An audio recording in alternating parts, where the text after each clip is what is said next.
Hey everyone, it's Josh from Blockchain DXB and today's the 17th of November 2025.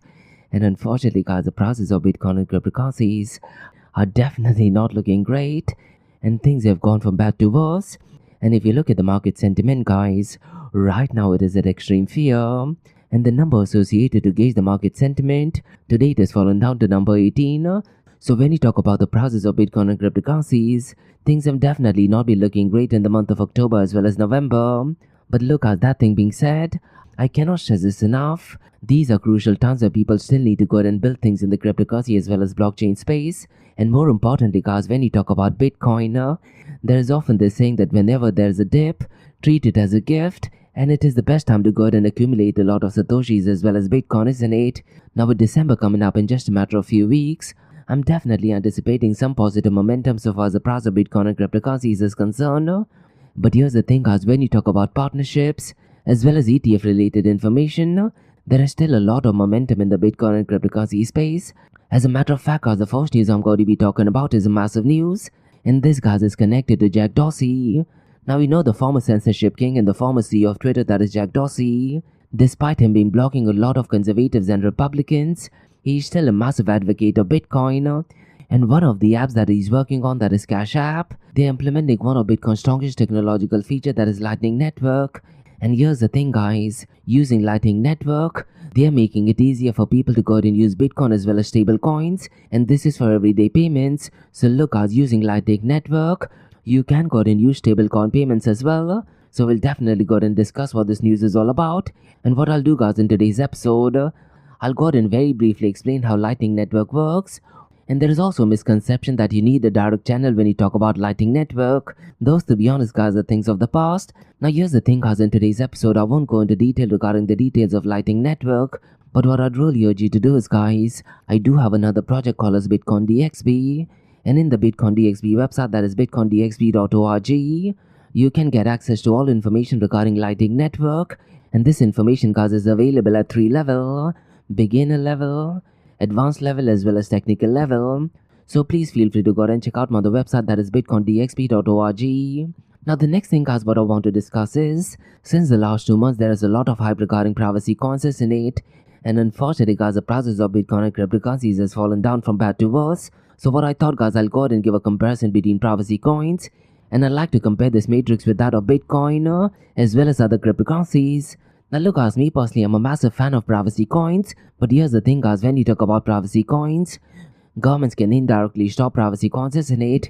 As a matter of fact, guys, in Dubai, that is Dubai's Virtual Asset Regulatory Authority, they have said an absolutely no to privacy coins. As a matter of fact, guys, you can't even allow meetup events on privacy coins. So when we talk about regulations being massive advocates of Bitcoin and cryptocurrencies, in certain regions, the same regulations, guys, they have completely stopped privacy coins.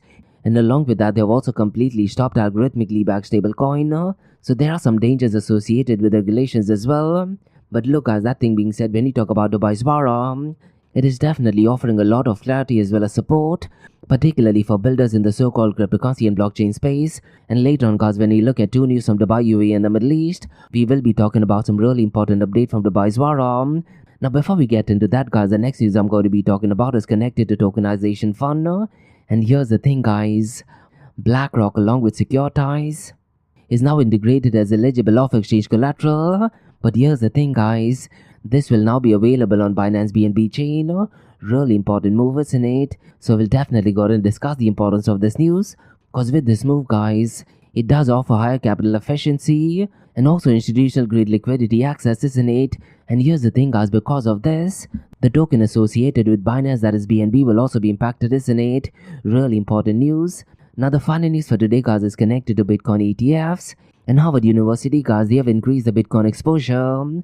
But mind you, guys, this is not connected to Bitcoin directly. It is more connected to Bitcoin ETF. So we'll definitely go ahead and run through some numbers and what the accumulation regarding Bitcoin ETF is. So look, guys, we have quite a lot of interesting things to cover in today's episode. And like we do in every Blockchain DXB podcast, we will be looking at 2 news from Dubai, UAE and the Middle East. Now the first news, guys, is connected to a summit in Abu Dhabi. And the news essentially, guys, is that Google, Microsoft, that is Children's Investment Fund Foundation, they have pledged a staggering $230 million for education. And this investment, guys, is more to do with artificial intelligence. And this announcement was actually done at the World School Summit 2025 in Abu Dhabi. So we'll definitely go ahead and discuss the importance of this news. And here's the thing, guys, at the summit, there were also 3 major announcements that was being unveiled. And here's the thing, guys, one of the reasons why this news is important is because in just a matter of 3 years from now, that is 2028, they want to reach roughly around 2.3 million people. So we'll definitely go ahead and discuss why this news is so important. Now the second and the final news, guys, is connected to Dubai's VARO, that is Dubai's Virtual Asset Regulatory Authority. And on the website, guys, they've issued a circular clarifying AML as well as CFTC risk assessment. Now it is so important, guys, that all of the virtual asset service providers, they do go ahead and be updated with this. And they also must identify all money laundering risks, channels as well as geographical regions. So we'll definitely go ahead and discuss why this news is so important. Now if you're someone, guys, who's building in this space, I really urge you guys to go ahead and check it yourself. Maybe even hire specialized consultants so that you go ahead and get updated information. So we'll definitely go ahead and take a deep dive into this. So look, guys, we have quite a lot of interesting things to cover in today's episode. Let's kickstart with it right away. Hey everyone, this episode is powered by a new sponsor, that is Amana. And they are the region's first and fastest growing regulated all-in-one trading and investing app.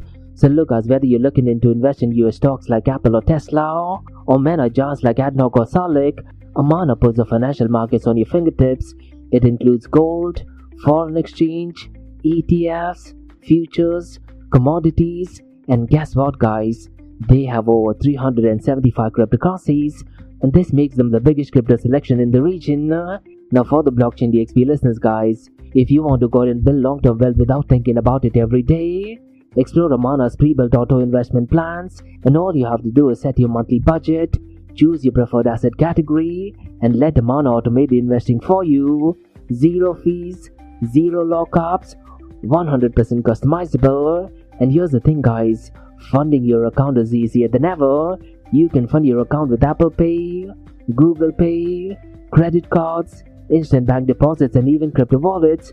No friction and no hassles. And the best part is, guys, let's say if you need support, you would absolutely love Amana for this, because they offer 24/6 human customer service, as well as a personalized sales support, real people, real help, and the customer support is in English as well as in Arabic. And for the Blockchain DXB listener and community, guys, I do have something really exclusive for you. What you can do is register with Amana using the code Blockchain DXB, or you can also use the link that is in the show notes below. And here's the best part, guys. Once you register, fund your account with a minimum of $100 and at least go ahead and make one trade, and then you'll receive a $100 trading bonus credit to your account the following month. But look, guys, it's real important to note, the bonus is non-withdrawable. It is there to help you trade and learn. So look, guys, if you're looking for a transparent, powerful and easy to use app, that's Amana for you. So what are you waiting for, guys? Download the app now, or you can also visit the website, that is amana.app, and don't forget to use the code Blockchain DXB. And Amana, guys, is all markets one app. Next, guys, I'm happy to announce that Blockchain DXB is the official media partner with one of the OGs in the cryptocurrency and blockchain event space, and that is Blockchain Futuristic Conference taking place in Florida this year, as well as ETH Women taking place simultaneously. And trust me, guys, this is an event that you don't want to miss, isn't it? Because for the very first time, North America's most immersive Web3 event is heading to the United States of America, and the Blockchain Futurist Conference and ETH Women event is actually taking place between the 5th and 6th of November. And the location is absolutely stunning, guys. It is taking place at Guitar Hotel at Hard Rock, which is in Hollywood, Florida. That's right, guys. Palm trees, panels, and the biggest mind in blockchain and cryptocurrencies all in one place. So there will be multi-stage panels, NFT galleries, DeFi showcases, hand-on tech demos, metaverse experiences, even outdoor VIP cabanas, and quite a lot more. And the Guitar Hotel at Hard Rock, guys, is one of the most iconic venues in the country. So look, guys, if you're in the Web3 space, cryptocurrency, Bitcoin, or even artificial intelligence space, or just want to do some serious networking, this is the place that you got to be. And to all of you Blockchain DXB listeners, guys, we have something really interesting for you, because you can get a 25% off the tickets. So just use the code DXB25, and the link to the event as well as the code is in the show notes below. And as an official media partner, I'll be doing exclusive live coverage, interviews, behind the scenes access, and I will be spotlighting some of the most exciting projects shaping the future of decentralized finance tech. So if you're at the venue, guys, definitely come and say hi. Maybe we can catch up for a coffee as well. So listen guys, the code is DXB25, and by using this code you will be eligible for a 25% discount. And the event is taking place between the 5th and 6th of November 2025 at the iconic Guitar Hotel at Hard Rock, that is in Hollywood, Florida. And in the show notes below guys, there's all contact details for Blockchain Futuristic Conference Florida 2025 as well as Eat Women. And look guys, this is the future of blockchain technology brought into life, so don't just read about it, be there and head to the website, that is futuristconference.com, and go ahead and use the code DXB25. So see you at the event. Next, Advanced Media.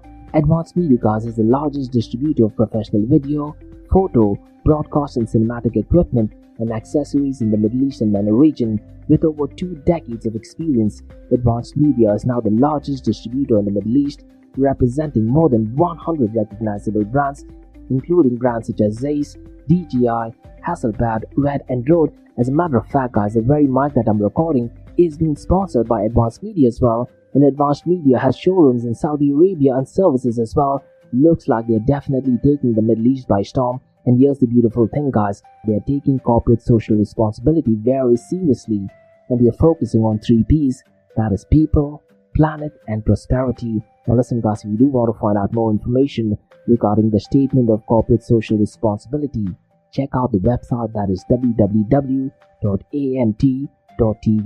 And here's the beautiful thing guys, they also want to be a leader and set an example and reputation as a pioneer and member of the community. And in doing so guys, they also have an AMT scholarship with SAE Institute in Dubai, UAE, so definitely check it out. And also guys, Advanced Media is committed to persistently developing, organizing and hosting training workshops, seminars and community events that educate, inform and familiarize consumers with new equipment and the latest technological advances. So listen guys, do one thing, if you do want to support this channel, go to the website, that is www.amt.tv, and follow the social media channels as well. All of the details are in the show notes below. Next, Startup OI is global one-tech platform for tech. It offers global high-paying tech jobs with flexibility in working time and location, global free tech events, and tech networks to connect with global like-minded engineers. A brilliant platform to listen to the tech experts in Metaverse and to grab their insights. Now listen, all you have to do is download the app Startup OI.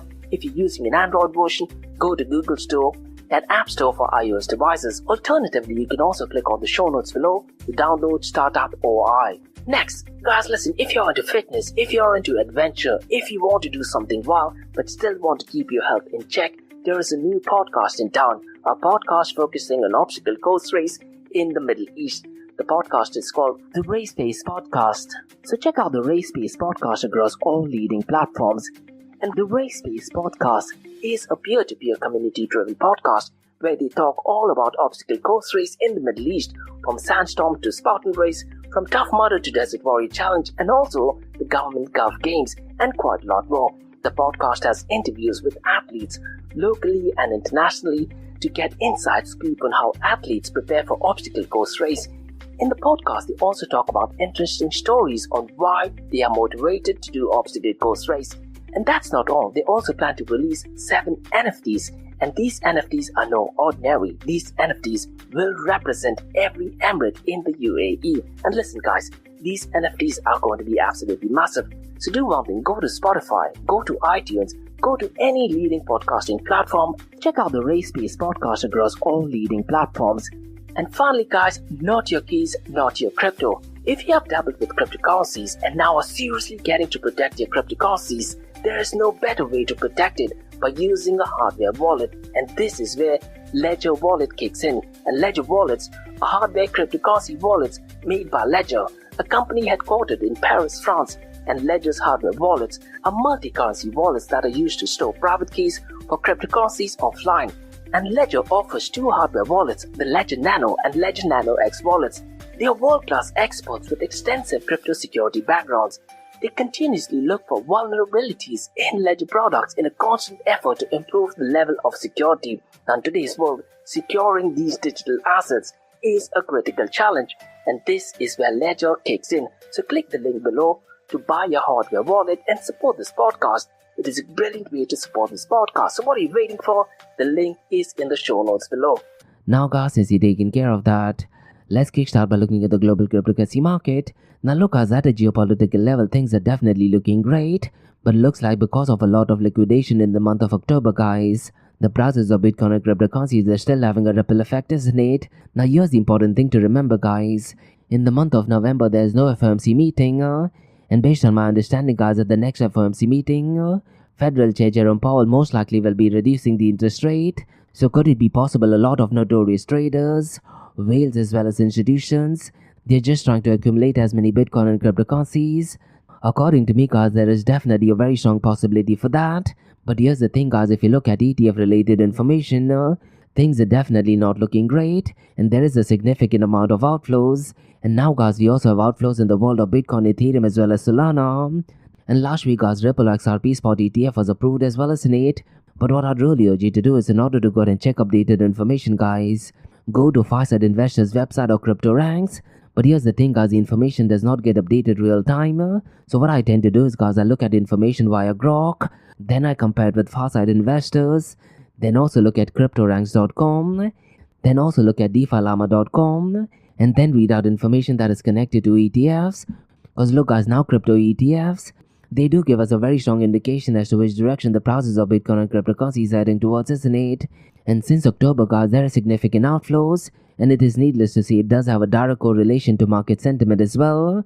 Because as I mentioned earlier, guys, the market sentiment right now is at extreme fear. And if you look at ETF related information since the last 24 hours, there is a significant amount of outflows, and it is accounting to $685 million. And unfortunately, guys, Bitcoin ETF is leading the pack so far as outflows is concerned, $492.1 million to be precise. And so far as Ethereum ETF is concerned, guys, since the last trading day, it is at $177.9 million. Now, I do have the matrix for Solana, guys, but Solana has inflows, but the numbers is really negligible. It is only at $12 million. And here's the thing, guys, if you look at the global cryptocurrency snapshot, today it is down to $3.28 trillion. And so far as the total cryptocurrency market volume is concerned, guys, since the last 24 hours, it is actually up by 2%, but the 24-hour trading volume is only $145 billion. And what I'm really not liking, guys, since the last 24 hours, the volume of stablecoins hasn't also picked up pace. And here's the thing, guys, ETF-related information, combined with the 24-hour volume of stablecoins, does give us a very strong indication as to which direction the prices will be heading towards. But look, guys, you also need to remember, I'm looking at these numbers in the early hours of Dubai, and right now it is still late Sunday in the Western countries. So look, guys, there is a very high possibility by tomorrow these numbers would have drastically changed, and I'm definitely anticipating some positive momentum. But if you look at the volume of decentralized exchanges, guys, things are definitely not looking great either. The 24-hour volume of decentralized exchanges is down to $10.13 billion, and the total fees connected for these transactions were $10.13 billion. Today is showing at $70.60 million, and the total value logged us from roughly around $160 billion in the month of September.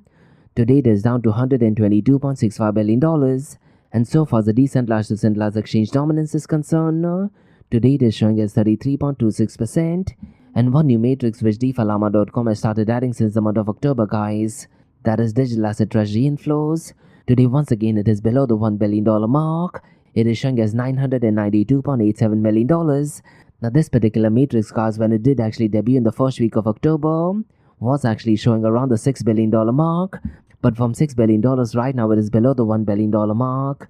Now let's quickly run to the volume of decentralized exchanges. And Uniswap, guys, once again is at number 1, and its 24-hour volume is $1.84 billion. PancakeSwap, guys, is at number 2 with a volume of $1.64 billion.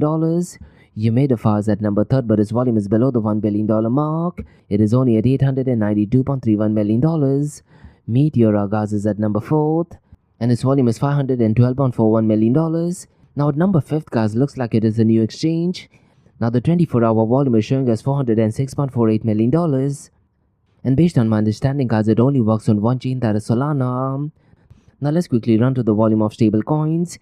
And as I mentioned earlier, guys, I'm not too content with the 24-hour volume. Ideally speaking, guys, in November, this number should have been almost double of what it is. Because Tether USDT's volume, guys, is only at $134.96 billion. Circle USDC, guys, is at number 2, and its volume is less than $5 billion mark, only at $4.29 billion. FDUSD, guys, is at number 3, with a 24-hour volume of only $3.64 billion. Now let's quickly run to the dominance. 24-hour trading volume and market cap of Bitcoin and Ethereum. Now Bitcoin's dominance is still showing as 57.70%, whereas Ethereum's dominance is down to 11.50%. But if you look at the 24-hour trading volume, guys, Bitcoin's 24-hour trading volume is $62.46 billion, whereas Ethereum's 24-hour trading volume is less than half of that. It is only at $27.39 billion. Now the market cap, guys, of Bitcoin is well below the $2 trillion mark. It is actually well below the $400 billion mark. It is down to $372 billion. And Ethereum's market cap, guys, is down to $373 billion. But here's the thing, guys, if you look at this particular matrix and compare that with privacy coins since October has definitely gone off the chart, isn't it? So what I'll do, guys, later on, I'll definitely make a bit of comparison. Now every day, guys, in the Blockchain DXB podcast, we tend to look at one new matrix, isn't it? Now today, guys, I want to look at the top proof of stake coins by market cap. And it is needless to say that Ethereum is leading the pack. And as I mentioned earlier, guys, its market cap is at $373 billion. Binance BNB Coin, guys, is at number 2nd with a market cap of $126.64 billion. Now I'm really curious to check, guys, because of the tokenization news that is connected by BlackRock, what kind of an impact will have not just on the price, but also the market cap of Binance BNB chain as well. Now if you look at the number 3rd coin so far as the market cap of proof of stake coins is concerned, guys, is Solana, with a market cap of $75.96 billion. Tron blockchain, guys, is at number 4th, but its market cap is well below the $30 billion mark. It is down to $27.59 billion. Now Cardano, guys, is at number 5th, and its market cap is $17.66 billion.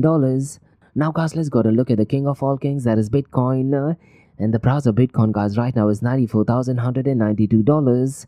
And since the last 24 hours, it is down by 1.80%. But since the last 7 days, it is down by 10.10%. Ethereum, guys, right now is well below the $3,100 mark.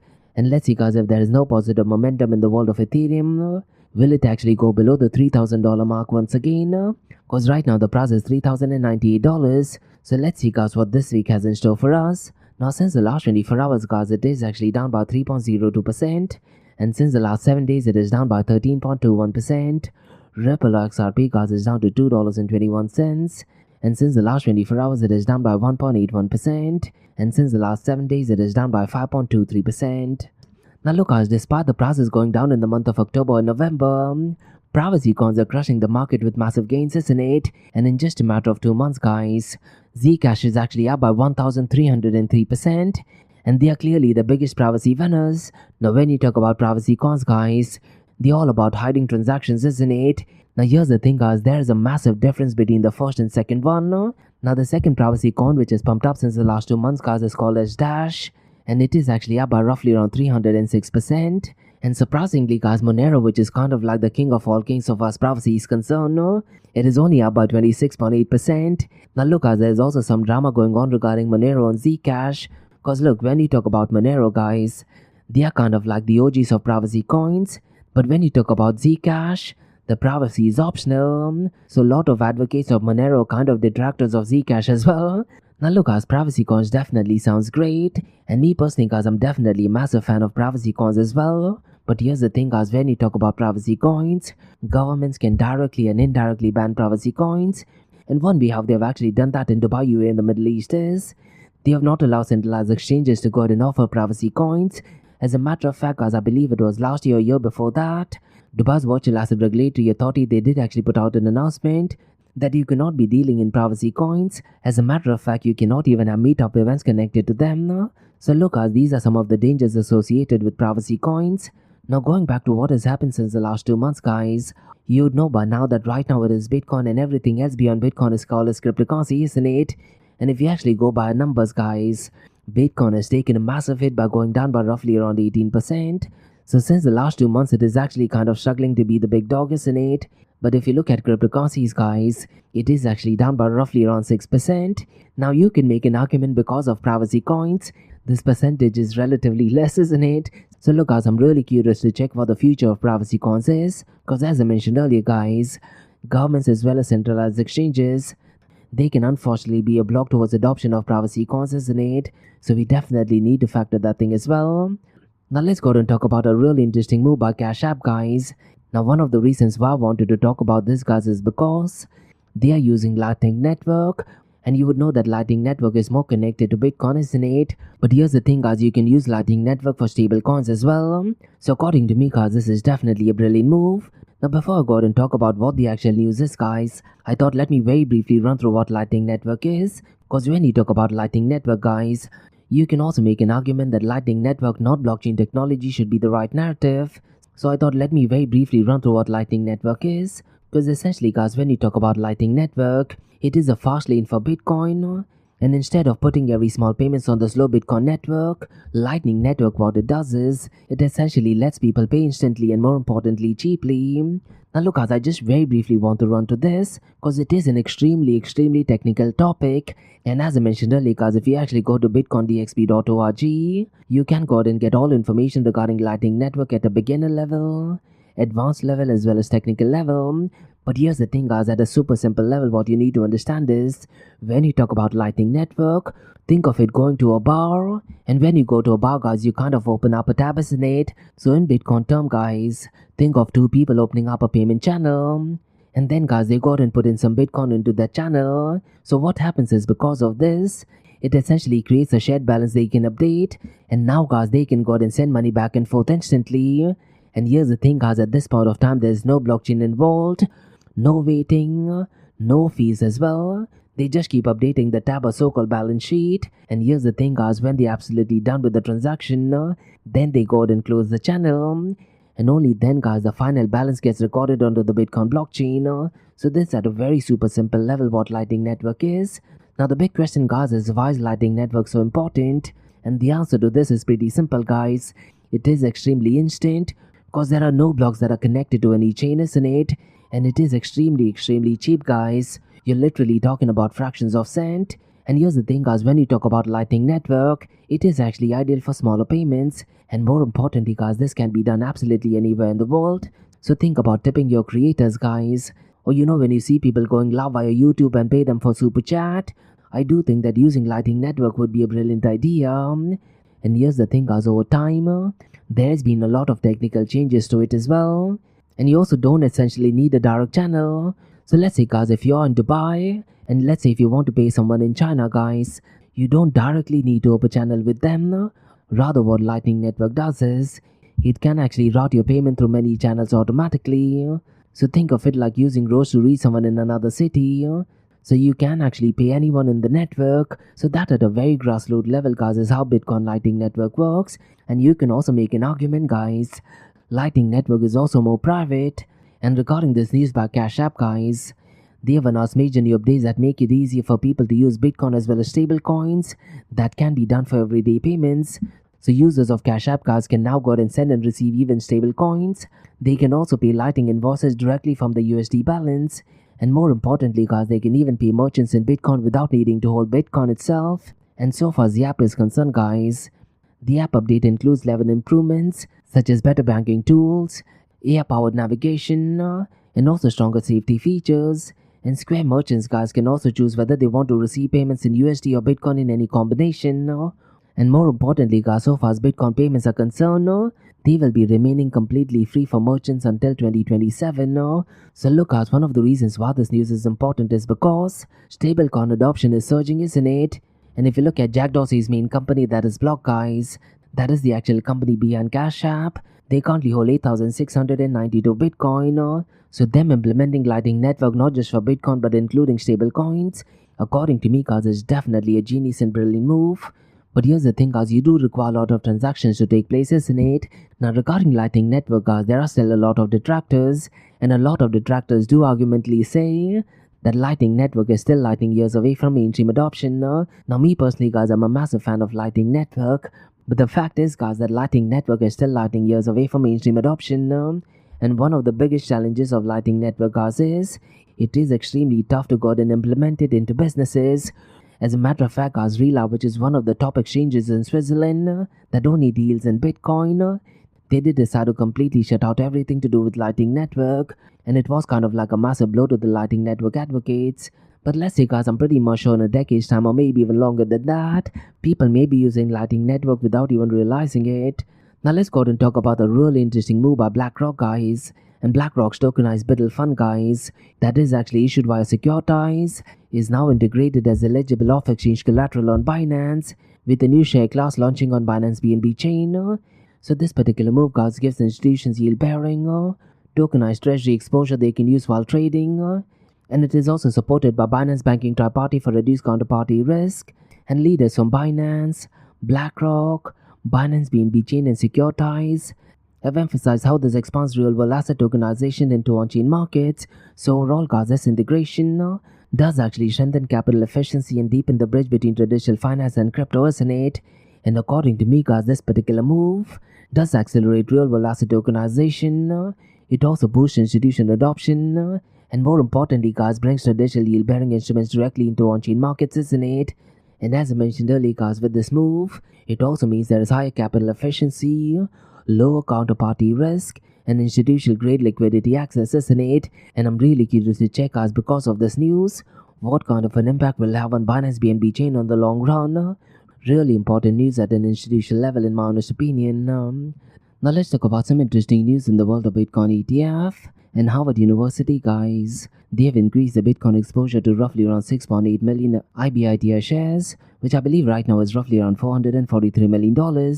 And along with Harvard University, guys, even Emory has added Bitcoin ETFs. So it looks like, guys, now universities are also showing continued growing interest in the cryptocurrency space, isn't it? And what is really important to note, guys, is despite the recent outflows since the last 2 months, looks like they're still massive advocates of Bitcoin ETF. Now look, guys, this amount might actually sound great, but the fact is that it is a small part of Harvard's endowment. But look, guys, if you look at it in a positive way, it kind of shows a growing shift in the institutional sentiment, isn't it? And look, guys, Harvard is one of the growing number of universities who are allocating funds to be invested in Bitcoin ETFs. And other universities such as Brown University, they also hold roughly around $13.8 million in IBITR shares. And Emory University is also reported a similar adjustments, isn't it? Really interesting development. So look, guys, these are some macro level news from the Bitcoin blockchain and cryptocurrency world. Now let's go and look at 2 news from Dubai, UAE and the Middle East.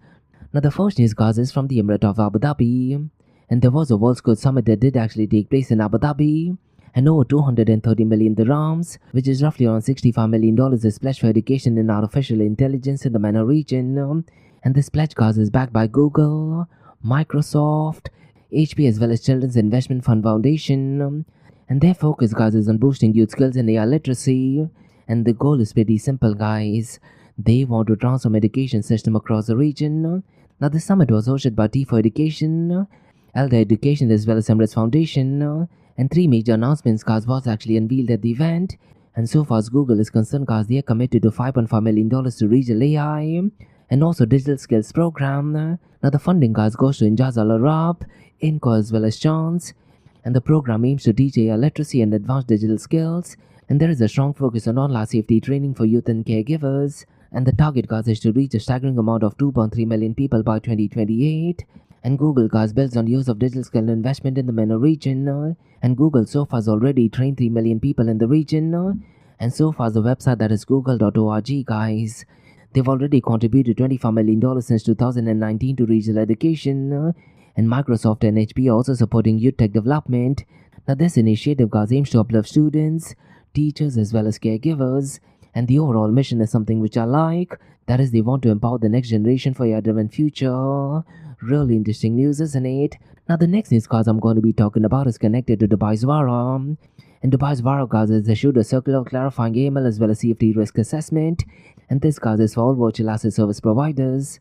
Now here's the important thing to remember, guys. This particular circular was done after the inspection of 24/2025, where they actually found major gaps in virtual asset service providers BRA, that is business risk assessment, and many virtual asset service providers, guys, received risk ratings were often unrealistic or unsupported, and emerging risks such as TFS, artificial intelligence, as well as new technologies were not properly considered, and virtual asset service providers, guys, must identify money laundering, terrorist financing, as well as proliferation financing risks across customers, channels and geographies, and they must integrate emerging and sectoral risks, including anonymity, enhanced transactions, And this goes back to the whole privacy cons that I talked about earlier, isn't it? And here's the thing, guys, UAE's national risk assessment outcomes must be reflected in internal frameworks and also requires a broad approved methodologies defining categories, scoring as well as weighing, and they must test control efficiencies through testing and sampling. And the business risk assessment guides must integrate into AML as well as CFTC policies, monitoring systems and customer risk scoring, and quarterly reviews are mandatory to ensure business risk assessment stays accurate and up to date. And reviews must analyze operational data like client activity, transactions, product and jurisdiction. And also, guys, all review outcomes must be documented, even if no changes were made. And if major risk changes appear, a targeted update or full pre-performance is required. And Varagas will conduct a thematic review of business review assessment frameworks in Q2 of 2026. And here's the thing, guys, virtual asset service providers failing to comply must redo the business risk assessment within 30 days and face supervisory actions. And first quarterly assessment, guys, under the new guidelines must actually be completed by the 30th of November 2025. So look, guys, if you're a virtual asset service provider, you definitely need to be onboarded with this. And what I'd personally urge you to do is, guys, hire a consultant so that they go out and give you updated and correct information. So these were some macro level news, guys, on the Bitcoin blockchain and cryptocurrency world. In case if you like listening to this podcast, please click on the follow button, give it a 5-star rating and share the word across. Now for the next few minutes is going to be an Ask Me Anything series where your listeners can ask any questions regarding Bitcoin, blockchain, beyond blockchain, cryptocurrencies, NFTs, DeFi, and Metaverse. So let's kickstart with the Ask Me Anything series.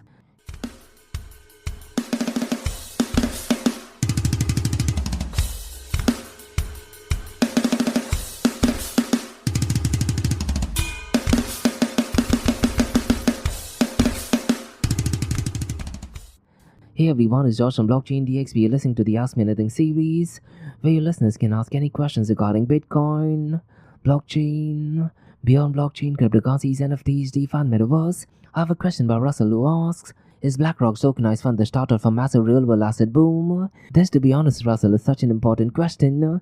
Now look, Russell, I'm living in Dubai, and the hype regarding real-world asset tokenization is definitely there. And to answer your question, yes, BlackRock's tokenized fund could actually be the start of a massive real-world asset boom. And the reason is pretty simple. When the biggest money manager on earth makes a move, everyone pays attention, isn't it? So think of it something like this, Russell.